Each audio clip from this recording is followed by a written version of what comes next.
திருத்தணி மலையில் இருக்குங்க. எனக்கு பின்னாடி உங்களுக்கு இந்த வியூ தெரியும்னு நினைக்கிறேன்.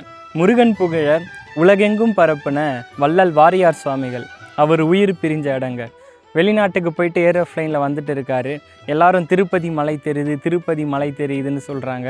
ஆனால் வள்ளல் வாரியார் சுவாமிகள் திருத்தணியை நோக்கி வந்துட்டே இருக்காரு. திருத்தணி முருகன் வழித்துணை வருவான் அப்படின்னு சொல்கிறாரு. உடனே அவர் உயிர் பிரியுதுங்க. பல சித்தர்கள் கால் பதிந்த இடம் திருத்தணிகை. அவ்வளோ ஒரு அருமையான இடம். நான் இந்த இடத்துலேருந்து ஏன் இந்த வீடியோனா, முருகனுடைய பெருமையை சொல்கிறதுக்கு. அதாவது முருகன் நம்ம வழிபட நம்ம வாழ்க்கையை எப்படி மாற்றுவார், முருகன்கிட்ட நம்ம எப்படி பேசுகிறது, முருகனுடைய அன்புன்றது இருக்குல்ல, அந்த அன்பு எவ்வளோ பெருசு, இந்த மாதிரி பல விஷயங்கள் நான் இதில் ஷேர் பண்ண போகிறேன்.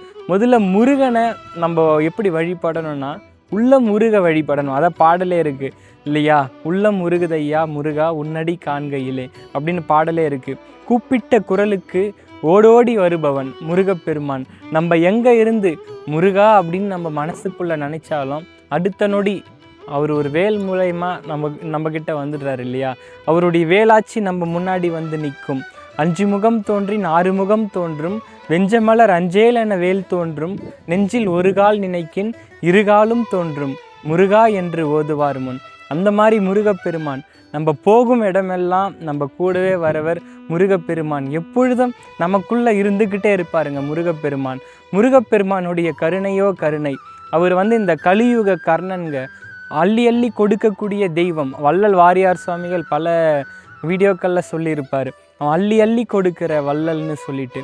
நம்ம முருகனை எந்த அளவுக்கு மனதுருக நம்ம வழிபடுறோமோ, முருகன் அந்த அளவுக்கு நம்ம மேலே அன்பு வைப்பார். அதாவது நம்ம ஒரு முறை முருகான்னு சொல்லிட்டா போதுங்க, உள்ளம், அதாவது உள்ளம் முருகா நீ தான் எனக்கு எல்லாம், முருகா என்னை காப்பாற்றுப்பா, முருகா எனக்கு இந்த ஒரு பிரச்சனை இருக்குது, இந்த மாதிரி முருகா முருகா முருகா முருகான்னு நம்ம மனதுக்குள்ளே நினச்சிட்டே முருகனை நம்ம வழிபட நமக்கு ஞானமானது பிறந்துக்கிட்டே வரும். இந்த ஞானம்னா என்னன்னு ஃபஸ்ட்டு உங்களுக்கு எல்லாருக்கும் புரிய வைக்கிறேன். அதாவது நமக்கு வாழ்க்கை சம்மந்தமாக பலவிதமான சிந்தனைகள் இருக்குங்க. ஐயோ எனக்கு இந்த ஒரு பிரச்சனை வந்துடுச்சு, இதிலிருந்து நான் எப்படி மீள போகிறேன்னு தெரியல, ஐயோ இந்த மாதிரி எனக்கு பல குழப்பங்கள் இருக்குது, என் வாழ்க்கையில் பணம் சம்பாதிக்கணும், இந்த மாதிரி பலவிதமான குழப்பங்கள் ஒரு மனிதனுக்கு வந்துக்கிட்டே இருக்குது ஒரு நாளைக்கு. அது நம்ம தெளிவுபடுத்த ஒரு குரு நமக்கு தேவை. அதாவது ஒரு உண்மையான இப்போ வாழ்க்கை முறையை நம்ம படிக்கிறோமானா கிடையாது. எல்லாம் நம்ம எப்படி பணம் சம்பாதிக்கணும், அதுக்கு தான் இப்போ ஒரு கல்வி முறையானது இருக்குது. நமக்கு அந்த கஷ்டம் வரும்பொழுது அந்த கஷ்டத்தை எப்படி கடந்து போகிறது, எதுக்கு நம்ம பிறந்திருக்கோம், கடவுள்னா யார், நமக்குள்ளே இருக்கிற அந்த இறைத்தன்மையை எப்படி உணர்றது, இந்த மாதிரி பாடமெல்லாம் யாரும் நமக்கு சொல்லி கொடுக்கறது இல்லை. கர்மானா என்ன, இந்த மாதிரி அந்த ஞான கல்வியை யாரும் சொல்லி கொடுக்கறது இல்லை இல்லையா? நம்ம முருகனை வழிபட நம்ம உள்ள முருக எந்த அளவுக்கு அந்த முருகனை நம்ம வேண்டுமோ தானாக நமக்கு அனைத்து விஷயங்களுக்கு பதில் கிடைக்குங்க. என்ன கிடைக்கும்? இப்போ வாழ்க்கையில் ஏதாவது உங்களுக்கு ரொம்ப பிரச்சனை, முருகா என்னன்னே இதில் இருந்து என்னை எப்படியாவது வெளியே கொண்டு வா முருகான்னு இதை நீங்கள் சொல்லிகிட்டே இருந்தீங்கன்னா அந்த ஞானமானது உங்களுக்குள்ளே அப்படி பிறந்துட்டு இருக்கும். கலியுக கர்ணன்க அவன். வள்ளல் வாரியார் சுவாமிகள் பல வீடியோக்களில் சொல்லுவார். ஸோ நம்ம பண்ண வேண்டியதெல்லாம் ஒன்று தாங்க. என்ன பண்ணணும்? அது பிரசித்தி பெற்ற 6 படை வீடுகளுக்கு தான் போகணும் அப்படிலாம் ஒன்றுமே இல்லைங்க. உங்கள் வீடு பக்கத்தில் அதாவது சின்ன முருகன் கோவில் இருக்கும், அங்கே போயிட்டு மனதார முருகனை வழிபட்டு, முருகா நீ தான் எனக்கு எல்லாம் அப்படின்னு சொல்லிட்டு ஒரு திருப்புகழோ இல்லை ஒரு வேல் மாறலோ இல்லை கந்த சஷ்டி கவசமோ, இந்த மாதிரி உங்களுக்கு என்ன முடியுதோ அதை நீங்கள் முருகனிடத்தில் போயிட்டு முன்னாடி நின்று முருகனை மனதார வழிபட்டு அப்படி வந்தீங்கன்னா நம்ம வாழ்க்கையானது மிக மிக சிறப்பாக உயருங்க. அந்த ஞானமானது நமக்குள்ளே அப்படி பிறக்கும். நமக்கு யாரும் இதை சொல்லி கொடுக்கறது இல்லையா? உண்மையான மெய்ஞான கல்வியை நமக்கு யாரும் சொல்லி கொடுக்கறது இல்லை.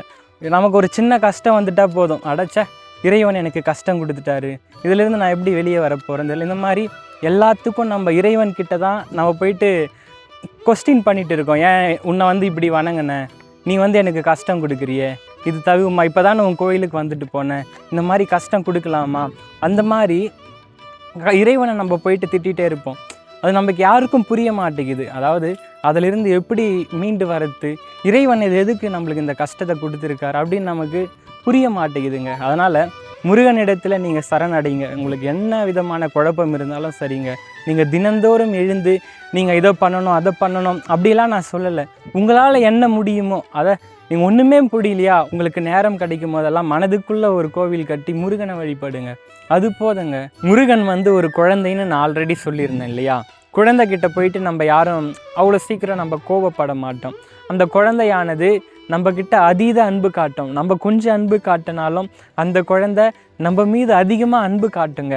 முருகன் அதே மாதிரி தான். நீங்கள் ஒரு முறை முருகான்னு சொல்லிட்டா அவர் உங்களை விட்டு எப்பயுமே போக மாட்டாருங்க. ஏன்னா முருகப்பெருமான் அவ்வளோ ஒரு அன்பானவர், கருணையானவர், கூப்பிட்ட குரலுக்கு ஓடோடி வருபவர். முருகன் என் வாழ்க்கையில் நடத்தின ஒரு சின்ன சின்ன விஷயங்கள் நான் உங்ககிட்ட ஷேர் பண்ணணும்னு நினைக்கிறேங்க. அதாவது ஒரு 2 வருஷம் முன்னாடி முருகன் மீது எந்த ஒரு தெய்வத்து மீதும் எனக்கு ரொம்ப ஒரு ஈடுபாடு கிடையாது வச்சுக்கோங்களேன். திடீர்னு ஒரு நாள் எனக்கு வள்ளிமலை போகணும்னு எனக்கு தோணிச்சிங்க. ஏன்டா இது, நான் பஸ்ஸில் போயிட்டு இருக்கேன், வள்ளிமலைன்ற ஒரு அந்த எண்ணம் எனக்குள்ளே உதிச்சுட்டே இருந்து, சரி வள்ளிமலை போயிடுவோம் அப்படின்னு சொல்லிட்டு நானும் வள்ளிமலை போகிறேன். வள்ளிமலை போயிட்டு நான் காலையில் சாப்பிட்டேன். அதுக்கப்புறம் நான் சாப்பிடாமல் போயிட்டேன். அங்கே ஒரு அம்மா கேட்டாங்க, தம்பி சாப்பிட்றியா? சாப்பிட்டேங்க, எனக்கு வேணான்னு சொல்லிட்டு நான் மலை ஏறிட்டு முருகனெல்லாம் பார்த்துட்டேங்க. முருகனை பார்த்துட்டு, ஆனால் அந்த டைமில் எனக்கு பசி எடுக்குது. அங்கே இருக்கிற அர்ச்சகர் என்னை கூப்பிட்டு, தம்பி நீ சாப்பிடாமல் இருக்கவா, சாப்பிடுன்னு சொல்லிட்டு முருகனுடைய கருவறை முன்னாடியே எனக்கு சாப்பாடு போட்டாங்க. அதை இன்னும் என்னால் மறக்க முடியாது. நம்ம பண்ணுறது யாருக்கும் தெரியல, நம்மளை யாரும் பார்க்கல அப்படின்னு நினைக்க வேண்டாம். நம்ம பண்ணுற ஒவ்வொரு செயலையும் இறைவன் பார்த்துட்டே இருக்காருங்க. அது நமக்கு தெரியாது, ஆனால் இறைவனுக்கு தெரியும். ஒவ்வொரு நாளும் நம்ம என்னென்ன பண்ணுறோம், என்னென்ன பேசுகிறோம், எல்லாம் ஆட்டோமேட்டிக்காக சிக்னல் போயிட்டே இருக்குது. அதுக்கு தான் எப்பயுமே நல்ல எண்ணத்தை நம்ம வளர்த்துக்கணும், நல்ல செயல்களை நம்ம செயல்படுத்தணும், எப்பொழுதுமே அந்த இறைவனுடைய நினைப்பில் இருக்கணும், இறைவனுடைய மந்திரத்தை சொல்லணும். சிவபுராணமோ திருப்புகழோ எது உங்களுக்கு டைம் கிடைக்குதோ அதை நீங்கள் படிக்கணும். இந்த மாதிரி இருக்க தான் நம்ம மனமானது பக்குவப்படும். நம்ம மனதுக்குள்ளே 1000 குப்பைகளை சேர்த்து வச்சுக்கிட்டு இருந்தோம்னா இறைவன் நம்ம மனதுக்குள்ளே குடி வர மாட்டாருங்க. நாத்தம் பிடிச்ச இடத்துல உட்கார முடியாது இல்லையா நம்மளால்? அதே மாதிரி தான் நமக்குள்ளே பலவிதமான நாத்தம் பிடிச்ச எண்ணங்கள் இருந்ததுன்னா இறைவன் நமக்குள்ளே குடி வர மாட்டார். இதை எப்பொழுதும் மனதுக்குள்ளே வச்சுக்குவாங்க. இறைவனுக்கு நம்ம உண்மையாக இருக்கணும், அது போதுங்க. நீங்கள் இறைவனுக்கு உண்மையாக இருந்தால் போதுங்க, வேறு எதையும் பண்ண வேணாம். நீங்கள் முருகான்னு சொல்ல உங்கள் வாழ்க்கையானது கொஞ்சம் கொஞ்சமாக மாறிட்டு வரும். அந்த முருகனுடைய முகம் எவ்வளோ அழகாக இருக்கோ அதே மாதிரி அழகாக உங்கள் முகம் மாறும். எப்பொழுதும் உங்கள் முகத்தில் ஒரு புன் சிரிப்போடு இருக்கும். அடுத்தவங்க யாராவது கோபமாக வராங்க, அவங்க உங்கள் முகத்தை பார்த்தா கூட உங்களை பார்த்த உடனே அவங்க மனமானது அமைதியாகுங்க. இதெல்லாம் யார் இந்த மாதிரி நமக்குள்ளே பண்ணுறாங்கன்னா முருகப்பெருமான் தான். நல்ல ஒரு நபர்களை மட்டும் நம்ம சந்திப்போம், நல்ல ஒரு பேச்சுக்கள் மட்டும் நம்ம வாயில் இருந்து வரும், தவறான எண்ணங்கள் வராது, தவறான பழக்க வழக்கங்கள் உள்ள நபர்கள் நம்ம வாழ்க்கையில் வரமாட்டாங்க. இந்த டிவைன் ஃப்ரீக்வன்சி இந்த மாதிரி நம்மளை மாற்றுது. இறைவனுடைய மந்திரத்தை சொல்ல இறைவனுடைய நினப்பில் நம்ம இருக்க இந்த மாதிரியெல்லாம் நம்மளை மாற்றிட்டே கொஞ்சம் கொஞ்சமாக வந்துட்டே இருந்தோம்னா, மெடிடேஷன்லாம் பண்ணோம்னா நம்ம வாழ்க்கையே டோட்டலாக சேஞ்ச் ஆகிடும். நம்மளுடைய அந்த வைப்ரேஷன்ன்றதே மாறுங்க. அடுத்தவங்க நம்மளை பார்க்கும்போது அவங்க ரொம்ப சந்தோஷமாக இருப்பாங்க, நம்ம கூட ரொம்ப நேரம் பேசணுன்னு அவங்க நினைப்பாங்க. இந்த மாதிரி பல விஷயங்கள் ஒவ்வொன்றா மாறிட்டே வருங்க.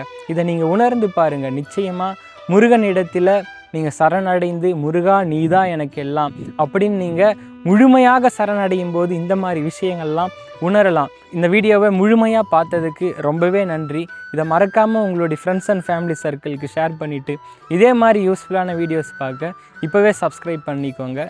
இன்னொரு நல்ல வீடியோவில் சந்திப்போம். Thank you guys.